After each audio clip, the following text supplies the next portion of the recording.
Support ಮಾಡಲಿ, ಯಾಕಂದರೆ ತನಿಖೆ ಆಗ್ತಾ ಇದೆ ಅಂತ ಹೇಳಿದ್ರೆ. ರಾಮೇಶ್ವರ್ ಕೆಫೆ ಬ್ಲಾಸ್ಟ್ ಆದ ನಂತರ, ಅಲ್ಲಿ ಬಾಂಬ್ ಬ್ಲಾಸ್ಟ್ ಆದ ನಂತರ ನೆನ್ನೆ ಪತ್ರಿಕಾಗೋಷ್ಠಿಯನ್ನು ನಡೆಸಿದ್ವಿ. ನಾನು ಹಾಗೂ ಸನ್ಮಾನ್ಯ ಆರ್ ಅಶೋಕ್ ಅವರು, ವಿರೋಧ ಪಕ್ಷದ ನಾಯಕರು, ನೆನ್ನೆ ಪತ್ರಿಕಾಗೋಷ್ಠಿಯನ್ನು ಮಾಡಿದ್ದೇವೆ. ಅದರಲ್ಲಿ ಸ್ಪಷ್ಟವಾಗಿ ಹೇಳಿದ್ದೇವೆ, ಭಾರತೀಯ ಜನತಾ ಪಾರ್ಟಿ ನೆನ್ನೆ ನಡೆದಿರ್ತಕ್ಕಂಥ ಈ ಬಾಂಬ್ ಬ್ಲಾಸ್ಟ್ ಪ್ರಕರಣದಲ್ಲಿ ನಾವು ರಾಜಕಾರಣವನ್ನು ಮಾಡೋದಿಲ್ಲ. ಒಂದು ಜವಾಬ್ದಾರಿಯುತ ವಿರೋಧ ಪಕ್ಷವಾಗಿ ರಾಜ್ಯ ಸರ್ಕಾರಕ್ಕೆ ಸಂಪೂರ್ಣ ಸಹಕಾರವನ್ನು ನೀಡ್ತೇವೆ ಅನ್ನುವುದನ್ನು ಸ್ಪಷ್ಟ ಮಾತುಗಳನ್ನು ನಾವು ಹೇಳಿದ್ದೇವೆ. ಆದರೆ ನಮಗೆ ಕಾಡ್ತಾ ಇರ್ತಕ್ಕಂಥದ್ದು ಏನು ಅಂತ ಹೇಳಿದರೆ, ಏನು ರಾಜ್ಯ ಸರ್ಕಾರದ ಮಂತ್ರಿಗಳ ಹೇಳಿಕೆಗಳು ಇಂಥ ಸಂದರ್ಭದಲ್ಲಿ ಕೇವಲ ಭಾರತೀಯ ಜನತಾ ಪಾರ್ಟಿ ಅಷ್ಟೇ ಅಲ್ಲ, ಒಬ್ಬ ಜವಾಬ್ದಾರಿಯುತ ಒಬ್ಬ ಯಾರಿಗೇ ಒಬ್ರಿಗೂ ಸಾಮಾನ್ಯ ಜನರು ಕೂಡ ಈ ಸರ್ಕಾರದ ಬಗ್ಗೆ ವಿಶ್ವಾಸ ಬರೋದಿಲ್ಲ. ಉದಾಹರಣೆಗೆ ಹೇಳೋದಾದರೆ, ವಿಧಾನಸೌಧದಲ್ಲಿ ಪಾಕಿಸ್ತಾನ್ ಜಿಂದಾಬಾದ್ ಅಂತೇಳಿ ಘೋಷಣೆಗಳನ್ನು ಕೂಗಿರ್ತಕ್ಕಂಥ ದೇಶದ್ರೋಹಿಗಳೇನಿದ್ದಾರೆ, ಮೊದಲನೇದು ನಮ್ಮ ಸಚಿವರು ಏನು ಹೇಳಿದರು, ಆ ರೀತಿ ಯಾರೂ ಹೇಳಿಕೆ ಘೋಷಣೆಗಳನ್ನು ಕೂಗೇ ಇಲ್ಲ, BJP ಮಾಡೋದು ಕೆಲಸ ಇಲ್ಲ ಅನ್ನೋ ಮಾತುಗಳನ್ನು ಹೇಳಿದರು. ಎಲ್ಲ ರಾಜ್ಯದ ಜನ ಎಲ್ಲ ದೃಶ್ಯ ಮಾಧ್ಯಮಗಳನ್ನು ನೋಡಿದ್ದಾರೆ. ಅದು ಇಂಥ ಸಂದರ್ಭ ನಿಮ್ಮ ಸಚಿವರ ಹೇಳಿಕೆಗಳು ಯಾವ ರೀತಿ ಇತ್ತು? ಆಯಿತು, ಆ ಹೇಳಿಕೆ ಕೊಟ್ಟ ಮೇಲೆ ಆದರೂ ಸಹ ತತ್ಕ್ಷಣ ಪೊಲೀಸ್ ಅಧಿಕಾರಿಗಳು ಆ ಒಂದು ಧಾವಿಸಿ ವಿಧಾನಸೌಧಕ್ಕೆ CCTV ಕ್ಯಾಮ್ರಾ ಫುಟೇಜನ್ನು ನೋಡ್ಕೊಂಡು ಅಲ್ಲೇ ಅರ್ಧ ಗಂಟೆಲಿ ಅವರೆಲ್ಲ ಹಿಡಿದು ಒಳಗೆ ಹಾಕ್ಬೋದಿತ್ತು. ಅದನ್ನು ಕೂಡ ನೀವು ಮಾಡಲಿಲ್ಲ. ಮಾನ್ಯ ಗೃಹ ಸಚಿವರು ಹೇಳ್ತಾರೆ, FSL ರಿಪೋರ್ಟ್ ಬಂದಮೇಲೆ ನಾವು ಅಧಿಕೃತವಾಗಿ ಏನು ಮಾಡಬೇಕು ಅದನ್ನು ಮಾಡ್ತೇವೆ, ತಪ್ಪಿಸತ್ರ ಏನಾದ್ರು ಇದ್ದರೆ ಅವ್ರ ವಿರುದ್ಧ ಕ್ರಮವನ್ನು ಕೈಗೊಳ್ತೇವೆ ಅಂತ ಹೇಳಿದ್ರು. ನಾನು ಹೇಳ್ತೇನೆ, ಈ ಘಟನೆ ನಡೆದು 4-5 ದಿನಗಳು ಕಳೆದಿದೆ, ಇವತ್ತಿಗೂ ಸಹ FSL ರಿಪೋರ್ಟ್ ಬಂದಿಲ್ಲ ಅಂತ ಹೇಳಿದ್ರೆ ಏನರ್ಥ? ನಿನ್ನೆಯಿಂದನೂ ಕೂಡ ಸಾಕಷ್ಟು ವಿಚಾರಗಳು TVಗಳಲ್ಲಿ ಪತ್ರಿಕೆಗಳಲ್ಲಿ ಬರ್ತಾ ಇದೆ. FSL ರಿಪೋರ್ಟ್ ಬಂದಿದೆ, ಅದರಲ್ಲಿ ಪಾಕಿಸ್ತಾನ್ ಜಿಂದಾಬಾದ್ ಅಂತೇಳಿ ಘೋಷಣೆ ಕೂಗಿರ್ತಕ್ಕಂಥದ್ದು ದೃಢಪಟ್ಟಿದೆ ಅಂತೇಳಿ ಪತ್ರಿಕೆಗಳಲ್ಲಿ ಕೂಡ ನಾನು ನೋಡ್ತಾ ಇದ್ದೇನೆ. ಇದ್ರ ಮಧ್ಯೆ ಮಾನ್ಯ ಮುಖ್ಯಮಂತ್ರಿಗಳು ಮೈಸೂರಿನಲ್ಲಿ ಹೇಳ್ತಾರೆ FSL ರಿಪೋರ್ಟ್ ಇನ್ನೂ ಕೂಡ ಬಂದೇ ಇಲ್ಲ ಅಂತೇಳಿ. ಆದರೆ ನಮಗೆ ಮಾಹಿತಿ ಇದೆ, FSL ರಿಪೋರ್ಟ್ ಬಂದಿದೆ, ಪಾಕಿಸ್ತಾನ್ ಜಿಂದಾಬಾದ್ ಅಂಥೇಳಿ ಘೋಷಣೆ ಕೂಗಿರ್ತಕ್ಕಂಥದ್ದು ದೃಢಪಟ್ಟಿದೆ. ಆದರೆ ಎಲ್ಲೋ ಒಂದು ಕಡೆ ರಾಜ್ಯ ಸರ್ಕಾರದ ಈ ನಡವಳಿಕೆ, ಡಿಲೇ ಟ್ಯಾಕ್ಟಿಕ್ಸು, ಈ ಸರ್ಕಾರದ ಈ ವಿಚಾರದಲ್ಲಿ ಗಂಭೀರವಾಗಿ ತೆಗೆದುಕೊಂಡಿಲ್ಲ.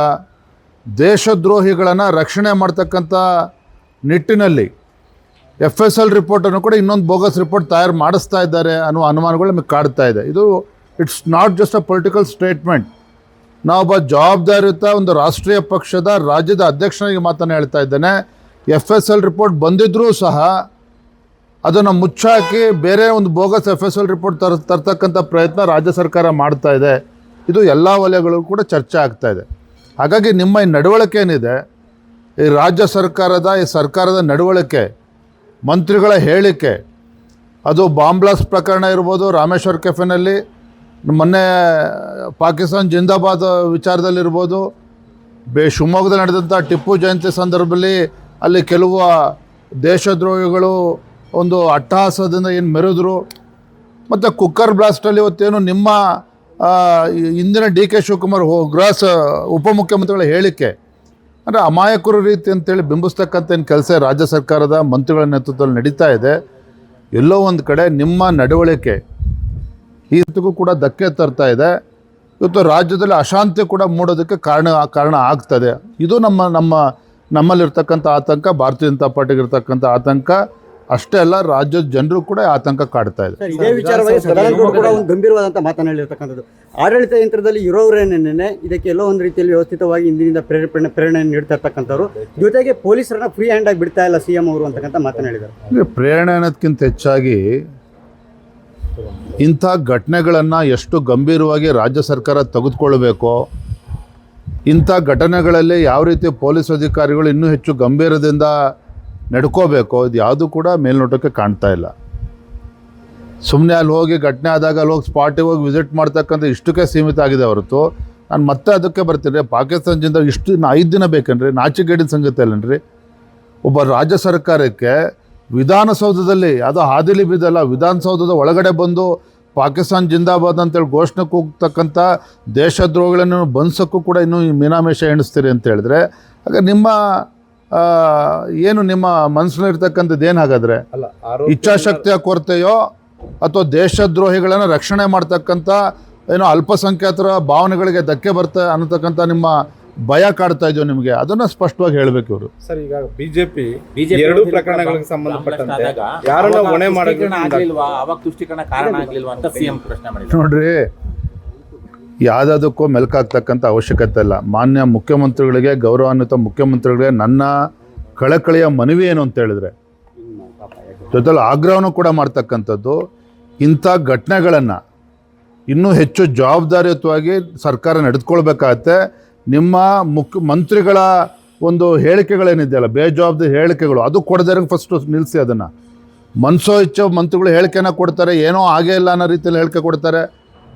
ಈ ಮಂತ್ರಿಗಳ ನಡವಳಿಕೆ ಮತ್ತು ತತ್ಕ್ಷಣ ಸ್ಪಂದನೆ ಮಾಡದೇ ಇರ್ತಕ್ಕಂಥದ್ದು, ಇದು ಪ್ರತಿಯೊಬ್ಬರಲ್ಲೂ ಕೂಡ ರಾಜ್ಯ ಸರ್ಕಾರದ ಮೇಲೆ ಅನುಮಾನ ಹುಟ್ಟಿಸ್ತಕ್ಕಂಥ ವಿಚಾರಕ್ಕೆ ಕಾರಣ ಆಗಿದೆ. ಒಂದು ಆರೋಪವನ್ನ ಮಾಡಿದ್ದಾರೆ. ಬಿಜೆಪಿ ನಾಯಕರು ಬರೋಬ್ಬರಿ 50 ಕೋಟಿಗಳನ್ನು ಆಫರ್ ಅನ್ನು ನಮ್ಮ ಶಾಸಕರಿಗೆ ಮಾಡಿದ್ದಾರೆ, ಇವರು ಆಪರೇಷನ್ ಕಮಲ ಮಾಡೋದಕ್ಕೆ ಮುಂದಾಗಿದೆ ಅಂತ ಮೈಸೂರಲ್ಲಿ ಸ್ಟೇಟ್ಮೆಂಟ್ ಮಾಡಿದ್ದಾರೆ ಸರ್. ನಿಜಾನಾ ಸರ್? ಲೋಕಸಭಾ ಚುನಾವಣೆಯ ಫಲಿತಾಂಶ ಮುಂದೆ, ಲೋಕಸಭಾ ಚುನಾವಣೆ ಏನು ಫಲಿತಾಂಶ ದೇಶದಲ್ಲಿ ಬರ್ಬೋದು, ರಾಜ್ಯದಲ್ಲಿ ಬರ್ಬೋದು. ಇಡೀ ದೇಶದಲ್ಲಿ ಮತ್ತು ಕರ್ನಾಟಕ ರಾಜ್ಯದಲ್ಲೂ ಕೂಡ ಭಾರತೀಯ ಜನತಾ ಪಾರ್ಟಿಯ ಪರವಾಗಿ, ನರೇಂದ್ರ ಮೋದಿಜಿಯ ಪರವಾಗಿ ಒಲವು ಇವತ್ತು ಕಾಣ್ತಾ ಇದೆ, ಸ್ಪಷ್ಟವಾಗಿ ಗೋಚರ ಆಗ್ತಾ ಇದೆ. ಹಾಗಾಗಿ ಈಗಲಿಂದನೇ ಪೂರ್ವ ತಯಾರಿ ಮಾನ್ಯ ಮುಖ್ಯಮಂತ್ರಿಗಳು ಕಾಂಗ್ರೆಸ್ ಸರ್ಕಾರದವ್ರು ಮಾಡ್ಕೊಳ್ತಾ ಇದ್ದಾರೆ. ದೆಹಲಿ ಚಲೋ ಅಂತಕ್ಕಂಥ ನಾಟಕನೂ ಕೂಡ ಇದೇ ಕಾರಣಕ್ಕಾಗಿರ್ತಕ್ಕಂಥದ್ದು. ಪದೇ ಪದೇ ಕೇಂದ್ರ ಸರ್ಕಾರ ನರೇಂದ್ರ ಮೋದಿಜಿಯವ್ರನ್ನ ಟೀಕೆ ಮಾಡ್ತಕ್ಕಂಥದ್ದು ಕೂಡ ಇದೇ ವಿಚಾರದಲ್ಲಿ. ಒಂದು ಕಡೆ ತಮ್ಮ ವೈಫಲ್ಯಗಳನ್ನು ಮುಚ್ಚಾಕೊಳ್ತಕ್ಕಂಥದ್ದು ಬರದ ವಿಚಾರದಲ್ಲಿ, ಮತ್ತೊಂದು ಕಡೆ ಮುಂದಿನ ಲೋಕಸಭಾ ಚುನಾವಣೆಗೆ ಸೋಲನ್ನು ಎದುರಿಸೋಕ್ಕೋಸ್ಕರ ಈಗಲಿಂದನೇ ಅದಕ್ಕೆ ಪೀಠಿಕೆಗಳು, ಅದಕ್ಕೋಸ್ಕರ ಈ ರೀತಿ ಹೇಳಿಕೆಗಳನ್ನು ಕೊಡ್ತಾ ಇದ್ದಾರೆ. ನಾನು ಹೇಳ್ತೇನೆ, ಇವತ್ತು ರಾಜ್ಯದ ಜನ ನಿಮಗೆ ಸಂಪೂರ್ಣ ಬಹುಮತವನ್ನು ನೀಡಿದ್ದಾರೆ. ರಾಜ್ಯದ ಜನ, ರಾಜ್ಯದಲ್ಲಿರ್ತಕ್ಕಂಥ ಬಡವರು, ರೈತರು, ಕೃಷಿ ಕಾರ್ಮಿಕರು, ದಲಿತರು, ಹಿಂದುಳಿದ ವರ್ಗದವರು, ಮಹಿಳೆಯರು ಮತ್ತು ಯುವಕರು, ಅವರಿಗೆ ಒಳ್ಳೆ ರೀತಿಯಲ್ಲಿ ಒಳ್ಳೆ ಆಡಳಿತ ಕೊಡ್ತೀರಿ ಅನ್ನೋ ನಿರೀಕ್ಷೆ ನಿಮ್ಮ ಸರ್ಕಾರದ ಬಗ್ಗೆ ಇತ್ತು. ಆದರೆ ಈಗಾಗಲೇ ಅದು ಹುಸಿಯಾಗಿದೆ. ಆಗ ಅದನ್ನು ಸರಿಪಡಿಸ್ಕೊಳ್ತಕ್ಕಂಥ ಕೆಲಸ ಮಾಡಿ ಈ ಸರ್ಕಾರವನ್ನು ಬೀಳಿಸ್ತಕ್ಕಂಥ ಇಚ್ಛೆ ನಮಗಂತೂ ಇಲ್ಲ. ಅದು ಆದರೆ ಒಂದಂತೂ ಸತ್ಯ, ಈ ಸರ್ಕಾರ ಒಂದು 9 ತಿಂಗಳಲ್ಲಿ ಯಾವುದೇ ಒಂದು ಅಭಿವೃದ್ಧಿ ಆಗದೇ ಇರತಕ್ಕಂಥ ಸಂದರ್ಭದಲ್ಲಿ ಅವರ ಪಕ್ಷ ಶಾಸಕರು ಇವತ್ತು ಹಾದಿಲಿ ಬಿದ್ದಿಲಿ ಇವತ್ತು ಮಾತಾಡ್ತಾ ಇದ್ದಾರೆ. ಮುಖ್ಯಮಂತ್ರಿಗಳ ಹತ್ರ ಹೋದರೆ ₹1 ಅನುದಾನವೂ ಸಿಗ್ತಾಯಿಲ್ಲ ನಮ್ಮ ಕ್ಷೇತ್ರಕ್ಕೆ. ಇದು ಯಾವ ಕರ್ಮ, ನಾವು ಶಾಸಕರಾಗಿ ಇವತ್ತು ನಾವು ಕ್ಷೇತ್ರದಲ್ಲಿ ಓಡಾಡೋಕ್ಕೂ ಆಗ್ತಾಯಿಲ್ಲ ಗೌರವವಾಗಿ ಅನ್ನೋದನ್ನು ಸ್ವತಃ ಕಾಂಗ್ರೆಸ್ ಪಕ್ಷ ಶಾಸಕರು ಇವತ್ತು ಮಾತನಾಡ್ತಾ ಇದ್ದಾರೆ, ಬಹಿರಂಗವಾಗಿ ಮಾತನಾಡ್ತಾ ಇದ್ದಾರೆ. ಸರ್, ಈ ಎರಡು ಘಟನೆ ಬಿಜೆಪಿ ಸ್ಟ್ಯಾಂಡ್ ಏನು ಸರ್? ಮಹತ್ವದ ಎರಡು ಘಟನೆ ಖಂಡಿಸಿ ಬಿಜೆಪಿ ಹೋರಾಟ ಹೇಗಿರುತ್ತೆ? ಅಲ್ಲ ಸರ್, ಲೋಕಸಭಾ ಚುನಾವಣೆ ಆದ ಬಳಿಕ ರಾಜಕೀಯವಾಗಿ ಮಹತ್ವದ ಬದಲಾವಣೆಗಳು ಆಗ್ತಾವಾಗಾದ್ರೆ ಅದ್ರ ಬಗ್ಗೆ ನಾನು ಈಗಲೇ ಏನು ಚರ್ಚೆ ಮಾಡೋದಕ್ಕೆ ಹೋಗೋದಿಲ್ಲ. ಒಂದಂತೂ ಸ್ಪಷ್ಟ ಇರಲಿ, ಭಾರತೀಯ ಜನತಾ ಪಾರ್ಟಿ ಮತ್ತು JDS ನಮ್ಮ ಎರಡು ಪಕ್ಷದ ಗುರಿ ಒಂದೇ. ದೇಶದ ಭವಿಷ್ಯದ ದೃಷ್ಟಿಯಿಂದ, ರಾಜ್ಯದ ಭವಿಷ್ಯದ ದೃಷ್ಟಿಯಿಂದ ರಾಜ್ಯದ ಎಲ್ಲ 28 ಕ್ಷೇತ್ರಗಳಲ್ಲಿ ಗೆಲ್ಲಬೇಕು, ಈ ಗುರಿಯನ್ನು ಇಟ್ಕೊಂಡು ಹೋಗ್ತಾ ಇದ್ದೇವೆ. ಲೋಕಸಭಾ ಚುನಾವಣೆಯಲ್ಲಿ ಏನೇನು ಆಗ್ತದೆ ಆಮೇಲೆ ಮಾತನಾಡೋಣ. ಹೋರಾಟ ಏನಾರು ಮಾಡ್ತೀವಿ? ಎರಡು ಘಟನೆ ಖಂಡಿಸಿ ಸರ್ಕಾರದ ವಿರುದ್ಧ ಹೋರಾಟ ಏನಾರಿದೆ ಬಿಜೆಪಿ? ಏನಪ್ಪ, ಎರಡು ಘಟನೆಗಳನ್ನ ಖಂಡಿಸಿ ತೀವ್ರವಾದ ಹೋರಾಟ ಏನಾರಿದೆ ಬಿಜೆಪಿಯಿಂದ? ಎಲ್ಲ ಇವತ್ತು ಎಲ್ಲ ಪಕ್ಷದ ಮುಖಂಡರು ಕೂತು ಚರ್ಚೆ ಮಾಡ್ತೇವೆ, ಏನು ಮಾಡಬೇಕು ಅಂತೇಳಿ ಕೂತು ಚರ್ಚೆ ಮಾಡಿ ತೀರ್ಮಾನ ಮಾಡ್ತೀವಿ. ಸರ್, ನಿನ್ನೆ ಶಿವರಾಮ್ ಇಬ್ಬರು ನಡುವೆ ಮುಂದೆ ನಡೆ ಏನು ಅಂತ ಪಕ್ಷದ ನಡೆ ಕ್ರಮನೇ ಆಗಿಲ್ಲ ಸರ್. ಬಿಜೆಪಿ ಯಾರ ಮೇಲೆ ಒಂದು ಸಾಫ್ಟ್ ಕಾರ್ನರ್ ತರ ನಿಮ್ಮ ನೋವು ಅರ್ಥ ಆಗ್ತದೆ. ಅಲ್ಲ, ನಮ್ಮ ನೋವಲ್ಲ ಸರ್, ಅಲ್ಲ, ಆ ಕ್ಷೇತ್ರದಲ್ಲಿ ಲೆಟ್ ಮಿ ಕಂಪ್ಲೀಟ್ ಮೈ ಸ್ಟೇಟ್ಮೆಂಟ್. ನಿಮ್ಮ ನೋವು ಏನಿದೆಯೋ ಕಾರ್ಯಕರ್ತರ ನೋವು ಕೂಡ ಅದೇ ಇರ್ತಕ್ಕಂಥದ್ದು. ಹಾಗಾಗಿ ಅದಕ್ಕೆ ಸ್ಪಂದನೆ ಮಾಡಬೇಕಾಗಿರ್ತಕ್ಕಂಥದ್ದು ನಮ್ಮ ಪಕ್ಷದ ಅಧ್ಯಕ್ಷ ನನ್ನ ಕರ್ತವ್ಯ ಇದೆ. ಇನ್ನೊಂದೆರಡು ದಿನದಲ್ಲಿ ಅದು ಗೊತ್ತಾಗುತ್ತೆ ಏನು ಅಂತೇಳಿ. ಸರ್, ನಿನ್ನೆ FSL ತಜ್ಞ ಫಣೀಂದ್ರ ಅವರು ಬಹಳಷ್ಟು ಸ್ಪಷ್ಟವಾಗಿ ವಿಸ್ತಾರ ನ್ಯೂಸ್ಗೆ ಹೇಳಿದ್ದಾರೆ ಸರ್. ಈ ಮೊನ್ನೆ ವಿಧಾನಸೌಧದಲ್ಲಿ ಪಾಕಿಸ್ತಾನ್ ಜಿಂದಾಬಾದ್ ಅಂತ ಕೂಗಿರುವಂಥದ್ದು ನಿಜ. ಇದು ನಮ್ಮ ಲ್ಯಾಬಲ್ಲಿ ಪ್ರೂವ್ ಆಗಿದೆ. ಸರ್ಕಾರಕ್ಕೆ ಕೂಡ ಅಂಥದ್ದೇ ವರದಿ ಬಂದಿದೆ. ಆದರೆ ಸರ್ಕಾರ ಕ್ರಮ ಕೈಗೊಳ್ತಾ ಇಲ್ಲ, ಮುಂದುವರಿತಾ ಇಲ್ಲ ಅನ್ನೋದು. ನಾನು ಕೂಡ ಹೇಳ್ತಾ ಇರ್ತಕ್ಕಂಥದ್ದು ಇದೇ ವಿಚಾರ. ಈಗಾಗಲೇ FSL ರಿಪೋರ್ಟಲ್ಲಿ ಆ ಪಾಕಿಸ್ತಾನ್ ಜಿಂದಾಬಾದ್ ಘೋಷಣೆಗಳು ದೃಢಪಟ್ಟಿದೆ ಅಂತೇಳಿ ನಮಗೂ ಕೂಡ ಮಾಹಿತಿ ಬರ್ತಾ ಇದೆ. ಆದರೆ ಅದು ಮುಚ್ಚಾಕ್ತಕ್ಕಂಥ ಕೆಲಸ ರಾಜ್ಯ ಸರ್ಕಾರನೇ ಮಾಡ್ತಾ ಇದೆ. ಅನ್ನೋದು ಮೇಲ್ನೋಟಕ್ಕೆ ಗೊತ್ತಾಗ್ತಾಯಿದೆ. ಇದು ಊಹಾಪೋಹ ಸ್ಪಷ್ಟವಾಗಿ ಗೋಚರ ಆಗ್ತಾಯಿದೆ.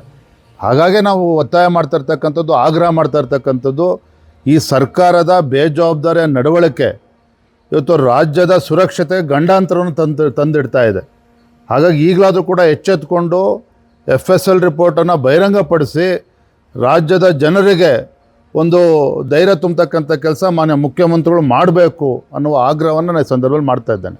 ಈ ವಿಡಿಯೋ ನಿಮಗೆ ಇಷ್ಟವಾದಲ್ಲಿ ಲೈಕ್ ಮಾಡಿ, ಶೇರ್ ಮಾಡಿ, ಸಬ್ಸ್ಕ್ರೈಬ್ ಮಾಡಿ.